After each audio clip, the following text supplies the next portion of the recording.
नल द्वारा दमयंती को अपना नाम न बताना। वह राजा नल ऐसा कहकर चुप हुई। उस दमयंती पर ग्रीष्म काल के बाद बोलकर विश्राम, प्यास से थकी चातक मंडली पर बरसने वाले मेघ के समान अतिशय अनुग्रह किया। जिस प्रकार ग्रीष्म काल के बाद बोलते बोलते प्यास से थककर चातक समूह की चुप हो जाने पर मेघ बहुत गरज और बरसकर उसे अनुग्रहित करता है, उसी प्रकार नल के वंश तथा नाम को सुनने के लिए बहुत समय से उत्सुक एवं बार बार पूछकर चुप हुई दमयंती को नल ने पुनः बोलकर अनुग्रहित किया। नल दमयंती के बार बार पूछने पर पुनः बोली, हे दमयंती, विशेष प्रयोजन से हीन उन दोनों कुल तथा नाम के कहने में मेरी जिह्वा ने उदासीनता धारण की। अर्थात विशेष प्रयोजन नहीं होने के कारण से ही मैंने अपना कुल तथा नाम नहीं कहा, क्योंकि बात को अत्यंत बढ़ाना और अर्थ को संकोच करना, थोड़े में कहने योग्य बात को बहुत बढ़ाकर कहना तथा बहुत अर्थ वाली बात को थोड़े अर्थ में कहना, ये दोनों ही वचन के विष तुल्य हैं। अतः विष तुल्य ऐसी बात को माध्यम धारण कर छोड़ना ही उचित है, क्योंकि शब्द में परिमित तथा अर्थ में सारयुक्त वचन कहना ही पांडित्य है। पूछने पर भी निस्सार बात का उत्तर देना अनुचित मानकर ही मैंने मेरे वंश तथा नाम के विषय में तुम्हारे पूछने पर भी उत्तर नहीं दिया है। मुझ में कौन वर्ण समूह, कौन कौन से अक्षर किन अनुपूर्वी क्रम से संकेतित हैं, ये चर्चा प्रश्न भी व्यर्थ है। तो तत्संबंधी उत्तर तो सर्वथा व्यर्थ है ही, क्योंकि हम दोनों के प्रत्यक्ष व्यवहार बातचीत करने के लिए युष्म और अस्मत् शब्द के पद ही समर्थ हैं। तुम ये कहो, मैंने ये कहा, इत्यादि प्रकार से ही प्रत्यक्ष में बातचीत होने से नाम तथा वंश का भी परिचय देना व्यर्थ है। यदि मेरा वंश स्वभाव से ही निर्मल निर्दोष शेष नहीं है, तो उसका कहना किस प्रकार उचित है? अथवा यदि मेरा वंश स्वभावतः निर्मल है, तो दूत बनकर आए हुए मेरा उसको कहना विडंबना है। अहो, आश्चर्य है। यदि मेरा वंश नीच है, तो नीच अर्थात सदोष उस वंश का परिचय देना कैसे संभव है? क्योंकि कोई भी व्यक्ति अपना दोष नहीं बतलाता, तो भला वंश का दोष कैसे बतला सकता है? और यदि मेरा निर्मल कुल है, तो भी मैं इस समय दूसरे का दूत बनकर तुम्हारे पास आया हूं, और किसी उच्च कुल में उत्पन्न कोई व्यक्ति का किसी का दूत कार्य करना अच्छा नहीं समझा जाता। इस दृष्टि से भी उच्च कुल होने पर भी इस समय तुमसे बतलाना मेरे कुल का उपहास ही है। यही कारण है कि मैं अपना नाम तथा वंश नहीं बतलाता। इस विश्वास से ही मुझसे तिरस्कृत उत्तर नहीं दिए गए प्रश्न के विषय में भी तुम्हारा अधिक आग्रह शोभता नहीं है।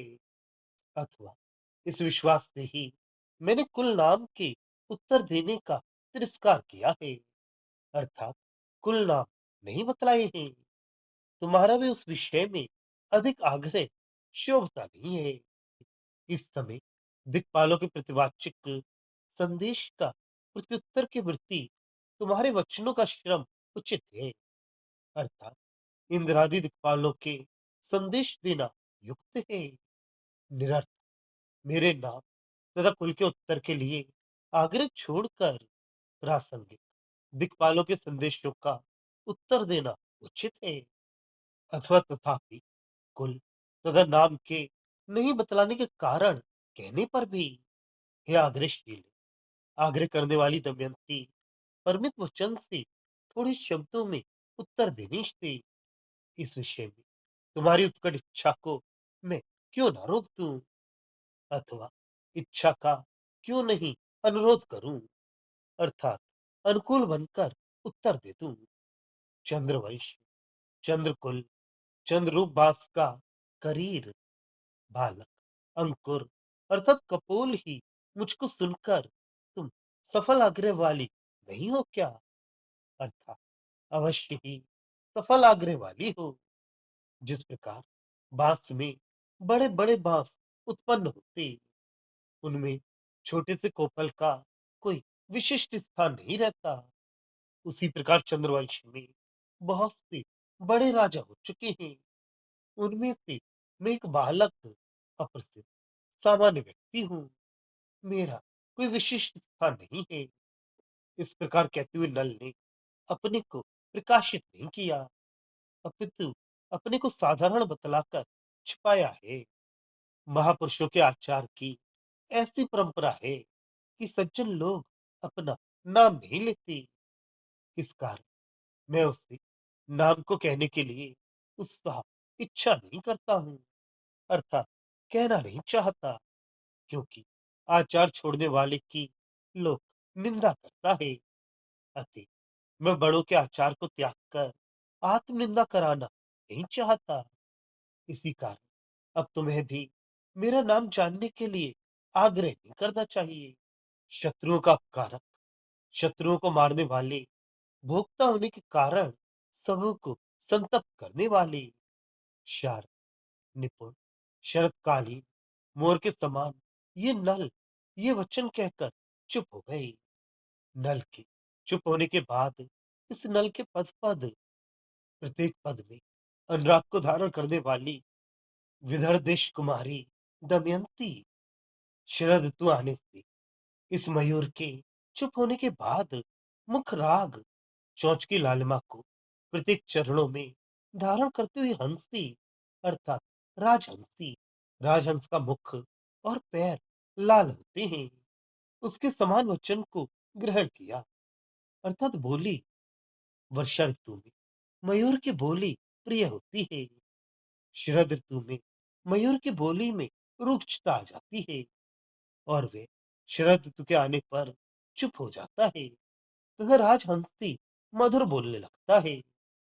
यह नल को मयूर तुल्य कहने से उनके वचन में कुछ रुक्षता तथा दमयंती को राजहंसी तुल्य कहने से उसके वचन में मधुरता सूचित की गई है तथा नल के केवल अपना वंश मात्र बतलाकर मान धारण करने से उनके वचन में शरतकालीन मयूर के समान रुक्षता और अग्रिम वचनों में नल की प्रशंसा करते हुए ही पुनः नाम विषयक प्रश्न करने से दमयंती के वचन में शरतकालीन राजहंसी वचन के समान मधुरता का होना उचित ही है तथा शरत काल में मयूर स्थानीय नल का उक्त प्रकार से रुक्ष वचन बोलकर चुप होना और उसके बाद राजहंसी स्थानीय दमयंती का मधुर वचन बोलने का आरंभ करना भी उचित ही है।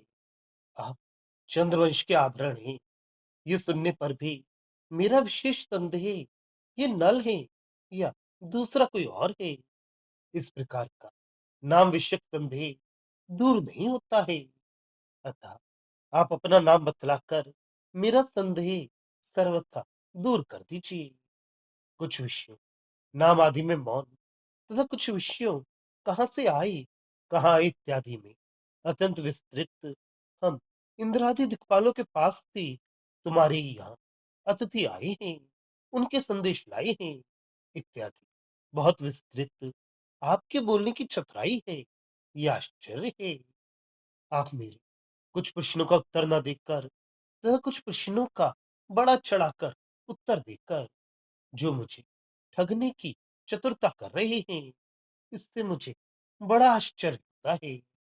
अपने नाम को मेरे कानों में अमृत ना बनाते हुए, अपना नाम मुझसे नहीं बतलाते हुए आपके लिए मैं भी प्रत्युत्तर इंद्रादि दिक्पालों के संदेश का उत्तर नहीं देती हूँ, क्योंकि पर पुरुष के साथ विशेष गोष्ठी अर्थात संभाषण कुलांगना के आचार के सहवास के विरुद्ध है। जिस प्रकार नाम ग्रहण आपके लिए सज्जनाचार विरुद्ध है, उसी प्रकार पर पुरुष के साथ संभाषण करना भी मेरे लिए कुलीन स्त्रियों के सदाचार के विरुद्ध है। अतएव जब तक आप अपना नाम नहीं बतलाएंगे, तब तक मैं भी आपके वचनों का उत्तर नहीं दूंगी।